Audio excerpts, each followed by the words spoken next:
Oh, they see it all right. Every single one of them sees exactly what you are, but they'll never say it out loud, never put it into words, never give it a name, because naming it would make it real.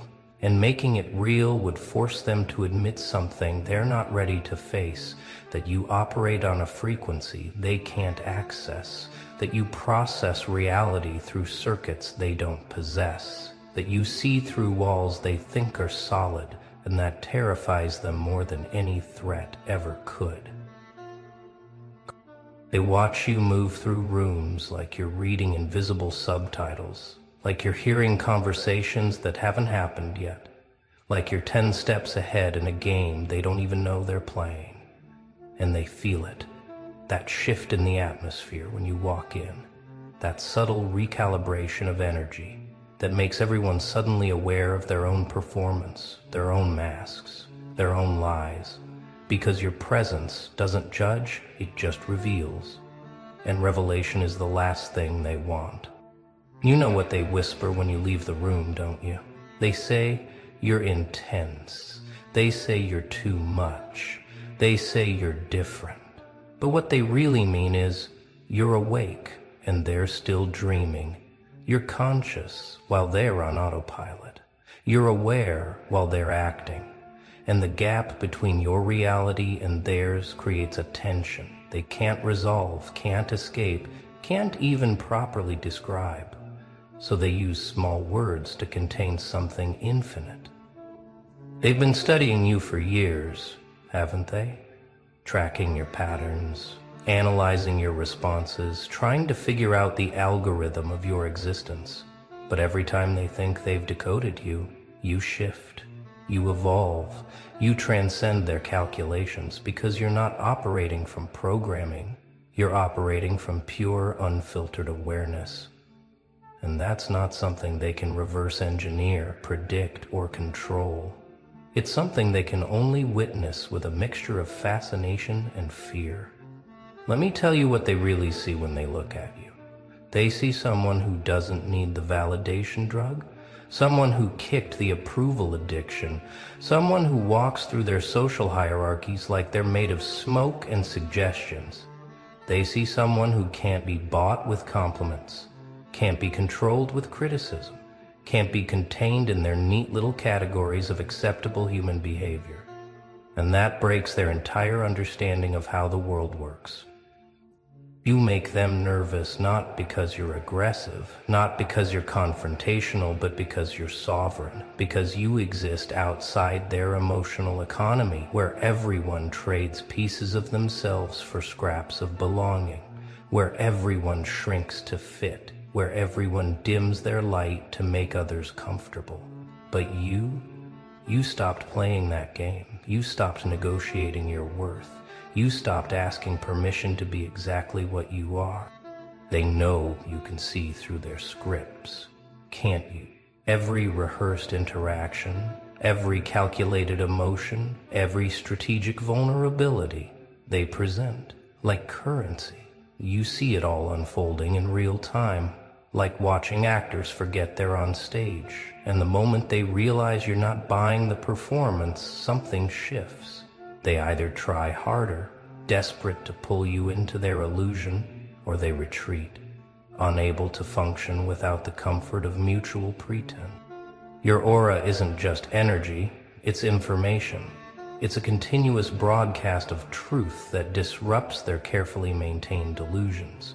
It's a mirror that shows them not who they pretend to be, but who they actually are beneath the performance.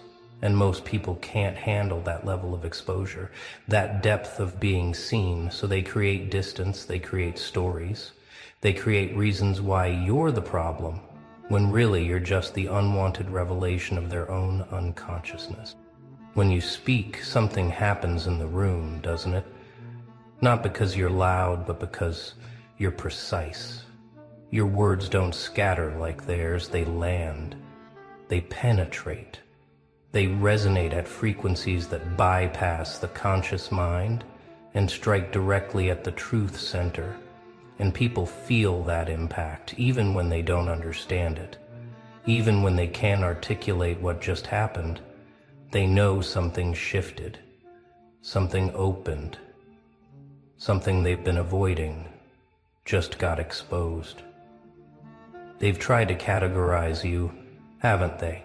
Tried to fit you into their existing frameworks: introvert, extrovert, empath, narcissist, leader, follower. But you slip through every definition because you're not a type. You're a force. You're not a personality. You're a presence. You're not playing a role. You're revealing the game itself. And that's why they can never quite place you, never quite predict you, never quite understand how you do what you do. You walk into situations and immediately feel the undercurrents, don't you? The unspoken tensions, the hidden agendas, the emotional transactions happening beneath the surface conversation, and you navigate it all without getting caught in any of it. Like walking through a spider web without touching a single strand, because your awareness operates at a resolution they can't even perceive. You're playing chess, while they're playing checkers, except you're not even playing, you're just observing the board. The truth is, they need you more than they'll ever admit, because you represent something they've lost, or maybe never had the ability to exist without external validation. The courage to think without group consensus, the strength to feel without emotional manipulation. You're the reminder that authentic power doesn't come from fitting in. It comes from standing alone in your truth, even when that truth makes everyone else uncomfortable, especially when it makes them uncomfortable. They test you constantly, don't they? Little probes, little provocations, little attempts to see if you'll break character, if you'll finally show them you're just like everyone else, pretending to be special. But every test reveals the same thing. You're not pretending, you're not performing, you're not trying to be anything other than what you naturally are, and that consistency, that unwavering authenticity, it destabilizes their entire worldview. Some of them hate you for it, hate you for not needing what they need, hate you for not fearing what they fear, hate you for walking through life without the anxiety that drives their every decision. But that hate is really envy, dressed in anger, because deep down they know you've figured out something they haven't. You've escaped something they're still trapped in. You've transcended a game they're still losing. Others become obsessed, trying to get close to you, trying to understand your secret, trying to absorb whatever it is that makes you untouchable. But they always approach it wrong. They think it's something you have, rather than something you've released. They think it's something you've gained, rather than something you've stopped needing. They think it's addition, when really it's subtraction. The systematic removal of every lie you ever believed about needing external permission to exist. Your energy disrupts their patterns, interrupts their loops, breaks their cycles. Just by being present, you force people to become conscious of their own unconsciousness. And that's not comfortable, it's not pleasant, it's not what they signed up for when they started their day. They wanted to sleepwalk through another performance, another transaction, another day of comfortable numbness. But then you showed up and suddenly they're awake and they don't know what to do with that awareness. You operate at a different speed, don't you? Not faster necessarily, but deeper, more thorough, more complete, while they're skimming surfaces. You're reading source code while they're reacting to symptoms. You're tracing back to causes while they're fighting shadows. You're studying the light source. And this depth of processing makes you seem slow to them sometimes. Seem strange, seem out of sync. But really, you're just operating at a different resolution.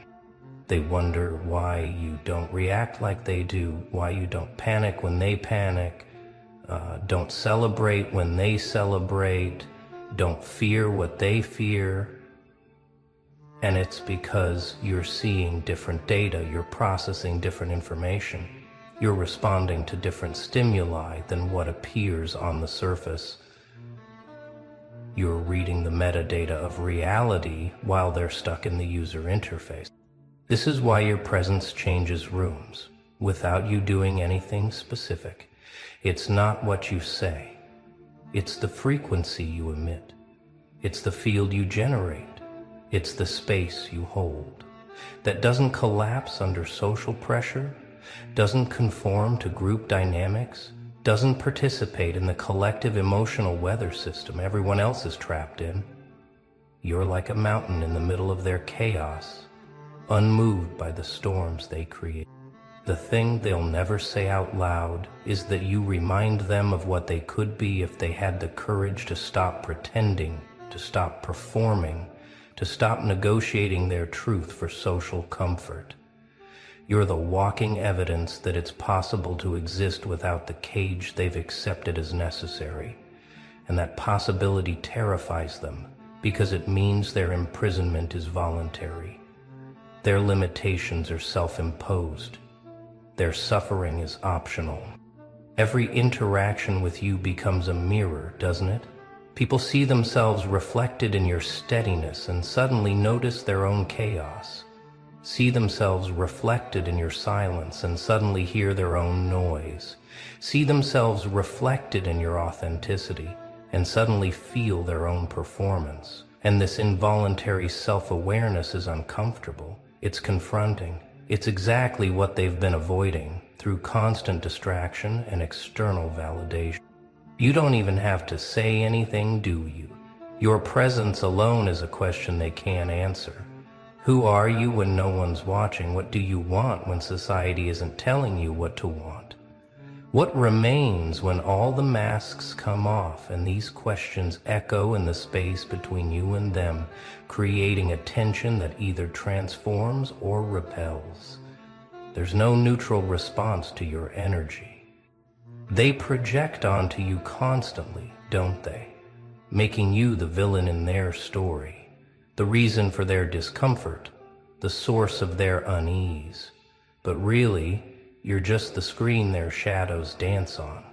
You're the blank space where their unconscious material gets displayed. You're the silence where their inner noise becomes audible. And they blame you for what they see instead of recognizing it as their own reflection. Some try to diminish you, make you smaller, more digestible, more manageable. They use words like weird or intense or difficult, but these are just attempts to contain something that refuses containment, to label something that exists beyond labels, to control something that operates outside their system of control, and every attempt to shrink you only reveals the smallness of their perception, the limitation of their understanding.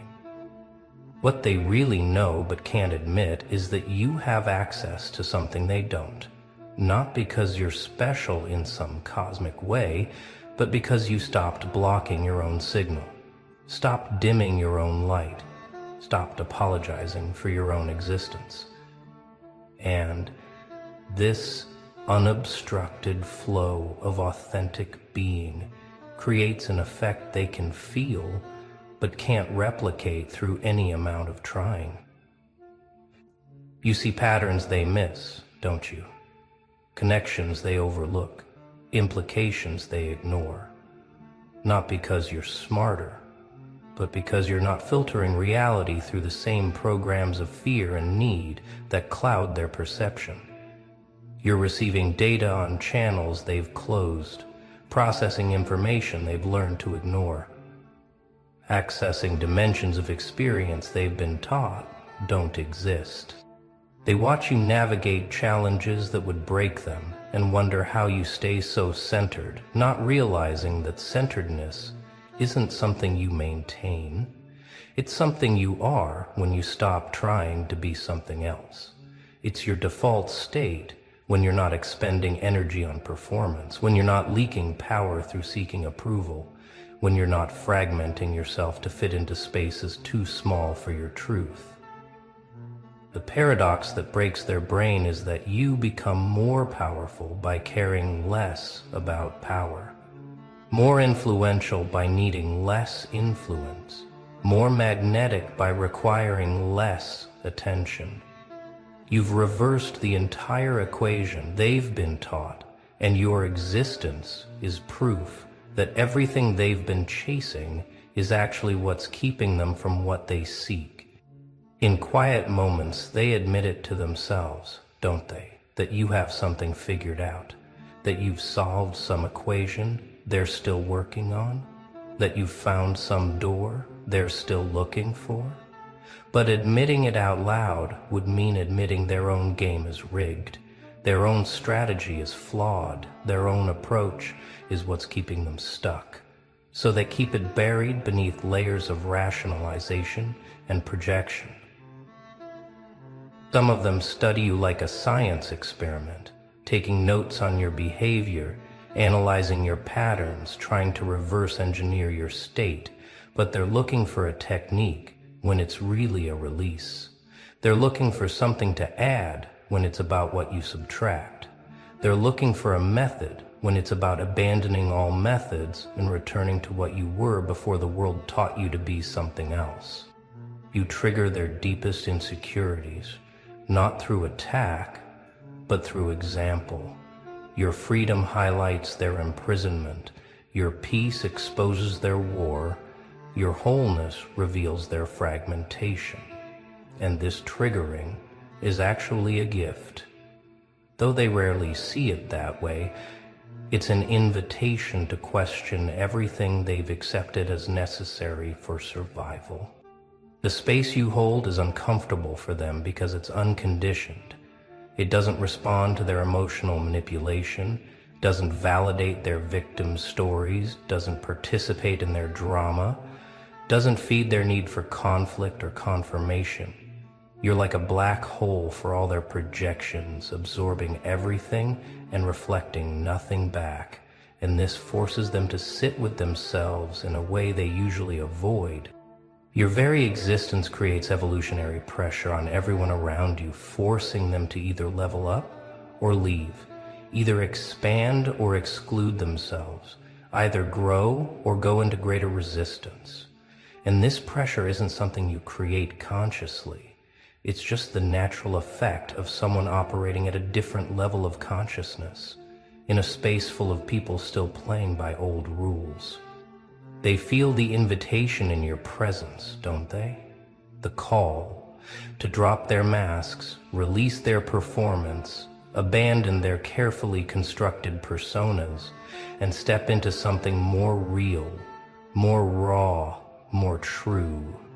But most aren't ready for that level of exposure, that degree of vulnerability, that depth of authenticity. So they interpret the invitation as a threat and respond accordingly. You've become a walking trigger for transformation. Whether you intended to or not, your refusal to play small gives others permission to expand. Your refusal to stay unconscious makes it harder for others to sleep. Your refusal to accept limitation challenges everyone's excuses for staying limited. And this is why you create such strong reactions. You're not just being yourself. You're being a catalyst for everyone else's potential emergence. The truth they know but won't say is that you've already won, not won against them, but won the only game that matters, the game of being yourself, completely, unapologetically, authentically, without needing anyone's permission, validation, or understanding. And this victory is so complete, so absolute, that it reorganizes the entire field around you, forcing everyone to reconsider what winning actually means. What they see when they really look at you is someone who has stopped negotiating with reality, stopped bargaining for belonging, stopped trading authenticity for acceptance. And this non-negotiable presence creates a kind of gravity that either pulls people toward their own truth or repels them deeper into their illusion. There's no neutral response to someone who refuses to compromise their core. You don't fit into their world because you've built your own, not physically, but energetically created a space where different rules apply, where truth matters more than comfort, where growth matters more than safety, where authenticity matters more than approval. And anyone who enters your space has to play by these rules or they can't stay. It's not personal, it's just physics. They know you can't be manipulated, can't be controlled, can't be contained because you've found the one thing they're still looking for: yourself. Not the self they told you to be, not the self that fits, not the self that makes sense, but the raw, unconditioned, original self that existed before the world started its programming. And this self doesn't speak their language, doesn't recognize their authority, doesn't need their permission. The final truth they'll never say out loud is that you've become what they're afraid to become. Free, not free from consequence, but free from the fear of consequence. Not free from judgment, but free from the need for approval. Not free from challenge, but free from the belief that you need to be different than you are. And this freedom is so radical, so complete, that it threatens the very foundation of the prison they've mistaken for reality. So now you know why they never say it out loud, why they dance around it, speak in code, use small words for something infinite, because acknowledging what you are would mean acknowledging what they're not. Acknowledging what's possible would mean admitting what they've settled for. Acknowledging your freedom would mean confronting their own voluntary imprisonment, and most people aren't ready for that level of honesty with themselves. But you don't need them to say it, do you? Don't need them to acknowledge it, validate it, or understand it. Because your power doesn't come from their recognition. It comes from your own embodiment, your own knowing, your own unwavering commitment to being exactly what you are, without apology, without explanation, without permission. You've become the thing they can feel but can't name, the presence they recognize but can't define, the force they respond to but can't control. The aura they sense around you isn't some mystical energy field. It's the radiance of someone who has stopped fighting themselves, stopped hiding their power, stopped pretending to be less than they are. It's the emanation of aligned presence, the frequency of integrated being, the signature of someone who has come home to themselves and refuses to leave again, no matter how uncomfortable it makes everyone else. So let them know without saying, let them feel without acknowledging, let them recognize without admitting, because your job isn't to convince them of what you are.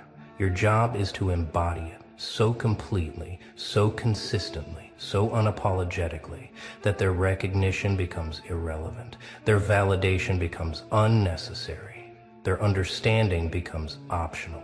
You're not here to be understood, you're here to be yourself. And that's the most revolutionary act possible in a world built on pretense.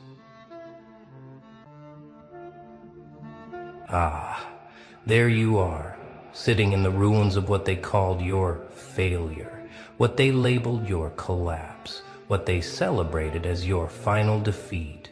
But you're smiling, aren't you? That quiet, knowing smile that makes them uncomfortable. That subtle curve of lips that says, I know something you don't. Because while they were busy writing your obituary, posting their condolences, whispering about how you finally crashed and burned, you were doing something they never saw coming. You were planning, calculating, orchestrating the greatest misdirection in human history. They thought they witnessed your breaking point, your rock bottom, your ultimate undoing. But what they actually saw was theater, performance art at its finest. You gave them exactly what they wanted to see, a failure so spectacular they couldn't look away, couldn't stop talking about it, couldn't resist the urge to finally say, I told you so. And while they were intoxicated by your apparent downfall, drunk on their own superiority, you were already 3 moves ahead, setting up pieces they didn't even know existed on a board they couldn't see. Because sometimes the best way to win isn't to show your strength. Sometimes it's to let them think they've already won. You see, they had studied you for years, hadn't they? Watching your patterns, learning your moves, preparing counter strategies for every strength you possessed. They knew your speed, your intelligence, your resilience. They had mapped out every weapon in your arsenal and built defenses against each one. They became experts in you, professors of your psychology, masters of predicting your next move based on your history of power. But there was one thing they never prepared for, one scenario they never trained for, one possibility that never crossed their strategic minds. What if you chose to lose? What if that spectacular failure wasn't a failure at all, but the most brilliant feint ever executed? What if you deliberately fell, knowing they'd be too busy celebrating to notice you getting back up, different? What if you understood that sometimes the best way to become untouchable is to first become irrelevant, to let them think the game is over while you're actually playing a completely different one? Because when everyone thinks you're finished, when they've already written you off, when they've moved on to their next target, that's when you have the most power. The power of being underestimated, the power of moving without surveillance, the power of rebuilding without interference. Let's talk about what really happened during those months they thought you were drowning, those days they assumed you were spiraling, those moments they were certain you'd never recover. You were studying them, studying you, learning their weaknesses while they celebrated yours, understanding their blind spots while they thought they had you figured out completely. Every tear they thought was real was actually reconnaissance. Every stumble was actually positioning. Every moment of apparent weakness was actually intelligence gathering of the highest order. You became a student of their arrogance, a scholar of their overconfidence, an expert in the very assumptions that would become their downfall. They thought your silence was surrender, but it was actually strategy. The kind of strategy that requires patience they could never possess, discipline they could never maintain. While they were posting about your failure, you were deleting old versions of yourself, not out of shame but out of evolution, not out of defeat but out of design. You were shedding skin they thought was permanent, abandoning patterns they thought were hardwired, transforming in ways their psychological profiles could never predict. Because you were no longer the person they had studied, you would become something entirely new, while wearing the mask of something entirely broken. The beauty of your plan was its simplicity wrapped in complexity, its obviousness hidden in misdirection, its power disguised as powerlessness. You gave them a failure so perfect, so complete, so satisfying to their ego that they never questioned its authenticity, never wondered if maybe, just maybe, you were playing a longer game. They were so eager to see you fall that they never considered you might be choosing to kneel, not in submission, but in preparation for a leap they'd never see coming. Because sometimes the best disguise isn't trying to blend in. Sometimes it's being exactly what they expect to see, giving them the narrative they've already written in their mind. You understand something they never will, that true power isn't always about winning every battle. Sometimes it's about choosing which battles to lose strategically. You let them have their moment, their victory lap, their confirmation that they were right about you all along, and in their celebration they revealed everything. They showed you their true faces thinking you were too broken to remember, shared their real thoughts thinking you were too defeated to care, exposed their actual plans thinking you were too finished to interfere. They gave you the intelligence you could never have gathered if you had remained strong. Information that only comes when people think you're no longer a threat. Now, let's dissect the stroke of genius that was your manufactured weakness. The carefully crafted vulnerability you presented like bait to hungry predators. You didn't just fail, you failed in exactly the way they expected you to fail, in precisely the manner their psychological profiles predicted you would crumble. You gave them the satisfaction of being right, while secretly documenting how wrong they actually were about everything that mattered. They thought they were watching your destruction, but they were actually attending your master class in misdirection, witnessing your PhD thesis in strategic deception. You chose a weakness that seemed so authentic, so believable, so perfectly aligned with their perception of your flaws, that they never questioned it.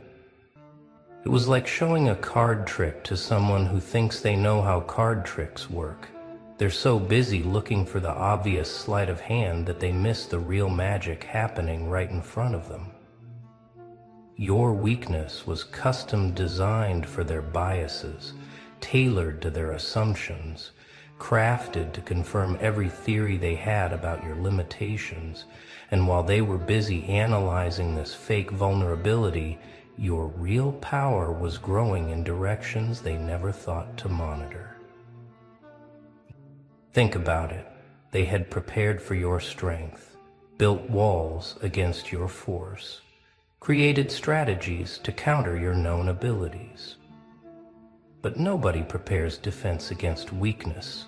Nobody builds walls against someone who's already fallen. Nobody strategizes against an opponent who's already lost.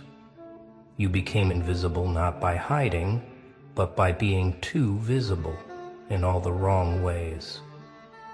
Too obvious in your failure, too predictable in your collapse. You turned their strength, their preparation, their careful analysis into their greatest weakness by simply refusing to be what they had prepared for. The most beautiful part is how you made them feel smart, how you let them believe their assessment of you was accurate, their prediction of your downfall was prescient. You fed their ego while starving their awareness, validated their intelligence while corrupting their data, confirmed their bias while destroying their accuracy. They walked away from your failure feeling superior, feeling victorious, feeling like they had finally solved the puzzle of you, never realizing that the puzzle had changed. The game had shifted. The rules had been rewritten by the very person they thought they had defeated. But let's talk about what you were really doing while they were celebrating. What was actually happening in those quiet moments they thought were filled with your tears. You were building something they couldn't see, constructing a reality they couldn't access, developing capabilities they couldn't measure with their outdated metrics. Every night they thought you were crying yourself to sleep. You were actually coding your comeback in a language they didn't speak. Every day they assumed you were paralyzed by defeat. You were actually moving through dimensions they didn't know existed. You started connecting with people they had written off, building alliances with the ones they had underestimated just like you, creating a network of the dismissed and discarded who understood something the victors never would. That real power doesn't announce itself. Real strength doesn't need recognition. Real transformation happens in the spaces nobody's watching. You found your tribe not among the winners, but among those who had learned to weaponize losing, who had discovered that sometimes the best position is outside the spotlight, outside the system, outside the range of their surveillance. While they were monitoring your old channels, you were broadcasting on frequencies they didn't know existed, speaking in codes they hadn't learned to break, moving through passages they hadn't mapped. You were rebuilding yourself with materials they didn't recognize, using tools they didn't know had been invented, following blueprints they couldn't read, even if they found them. Your failure had given you access to rooms they couldn't enter, conversations they couldn't hear, knowledge they couldn't acquire, because it only comes to those who have truly lost everything and survived. The infrastructure you built during your supposed defeat was invisible, because it didn't look like power to them. It looked like coping, like survival, like barely getting by. They saw you taking small jobs and thought it was desperation, but you were learning new skills. They saw you with different people and thought you were seeking comfort, but you were building an army.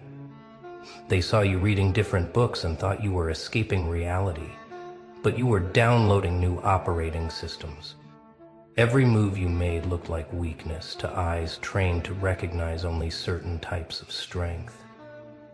And then came the day, that beautiful, terrifying day when you finally decided to show them what had been happening all along.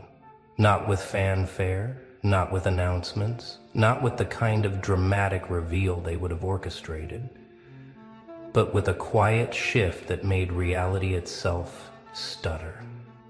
You simply started moving differently, started speaking with a precision that hadn't been there before, started making moves that didn't match any of their psychological profiles, any of their predictive models, any of their carefully maintained files on who you were supposed to be. The first time they noticed something was different, they dismissed it as coincidence, a lucky break, a fluke in the system. But then it happened again and again, and suddenly you were everywhere and nowhere, doing things that shouldn't have been possible for someone who had failed so completely. You were showing up in places you shouldn't have access to, speaking languages you shouldn't know, demonstrating expertise you shouldn't possess. The failure they had celebrated was revealing itself to be the cocoon, and what was emerging was something they had no framework to understand. Watch their faces when they realize what happened, when the pieces finally click into place, when they understand that your failure was the first move in a game they didn't know they were playing. The confusion is delicious. The disorientation is art. The complete shattering of their certainty is poetry in motion. They can't compute how someone they had beaten could suddenly be operating beyond their reach, how someone they had studied so thoroughly could become so entirely unpredictable, how someone they had defeated could be standing taller than ever before. But the real beauty is that even now, even as they scramble to understand what happened, they still don't see the full picture. They think this is about revenge, about proving them wrong, about showing them up. But it's so much bigger than that. Your transformation wasn't about them at all. They were just the catalyst, the pressure that created the diamond, the fire that forged the steel.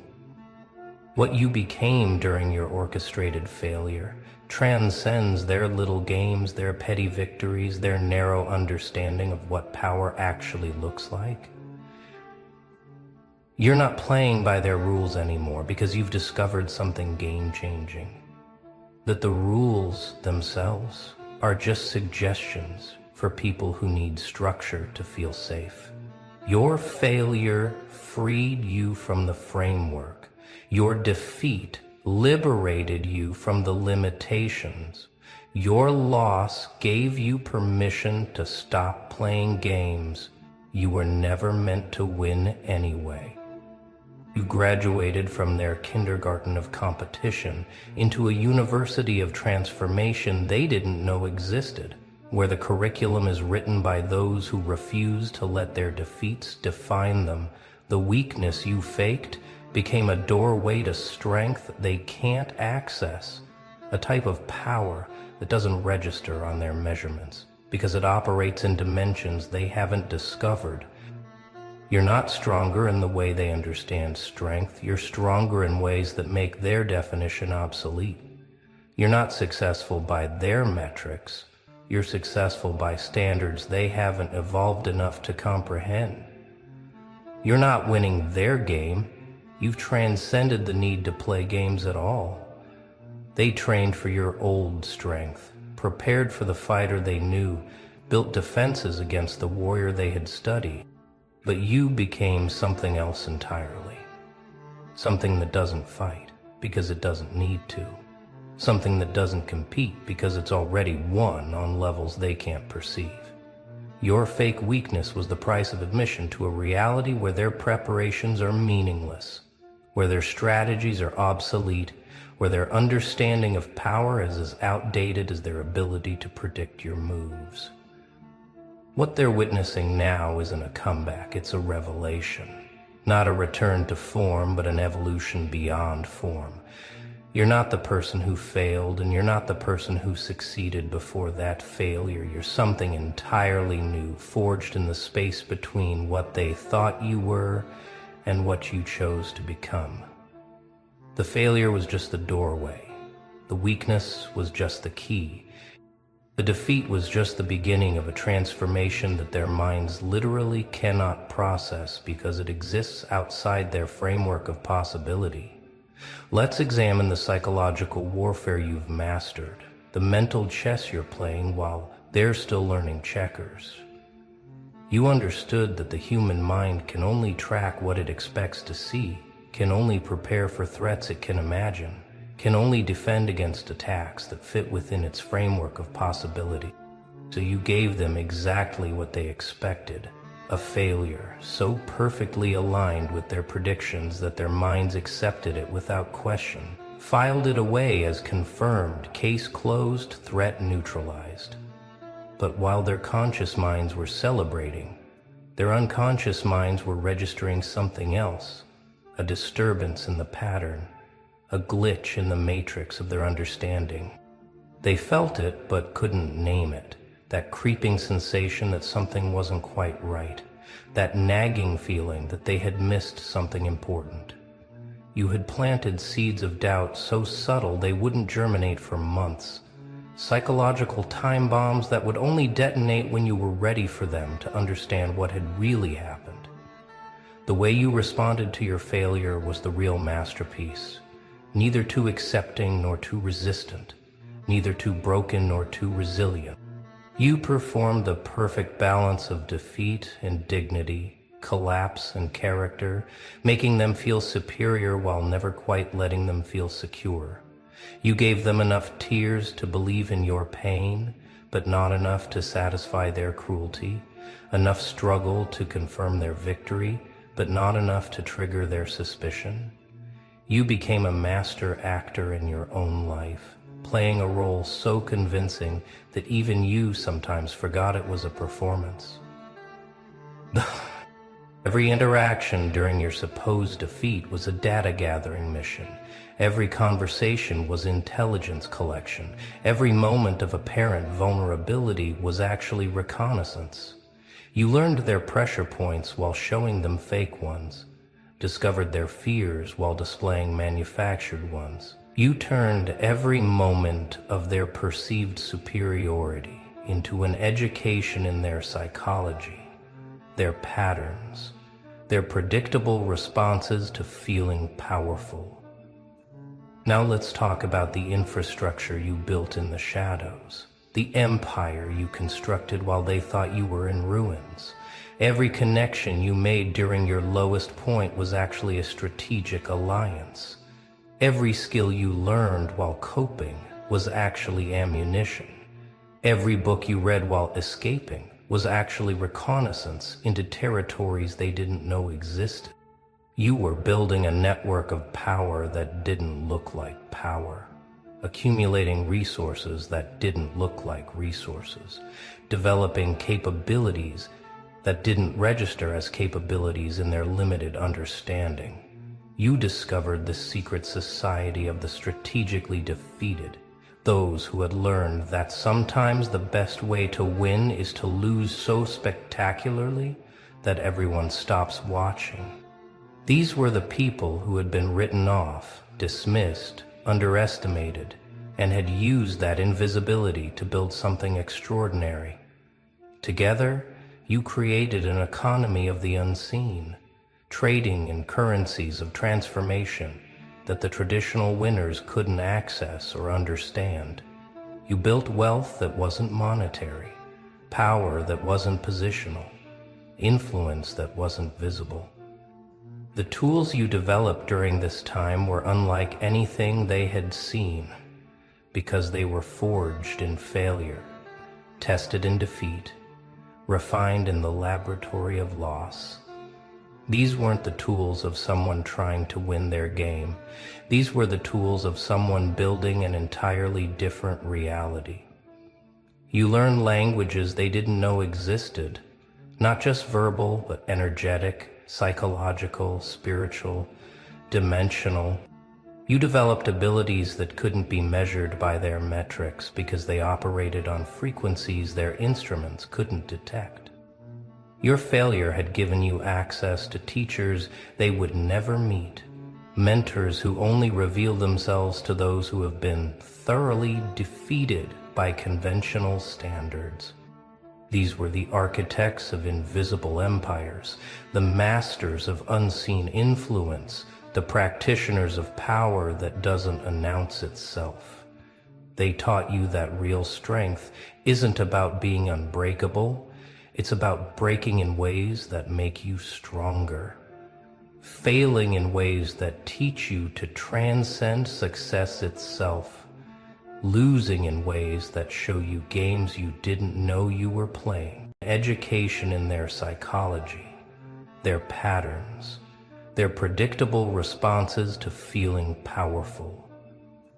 Now let's talk about the infrastructure you built in the shadows, the empire you constructed while they thought you were in ruins.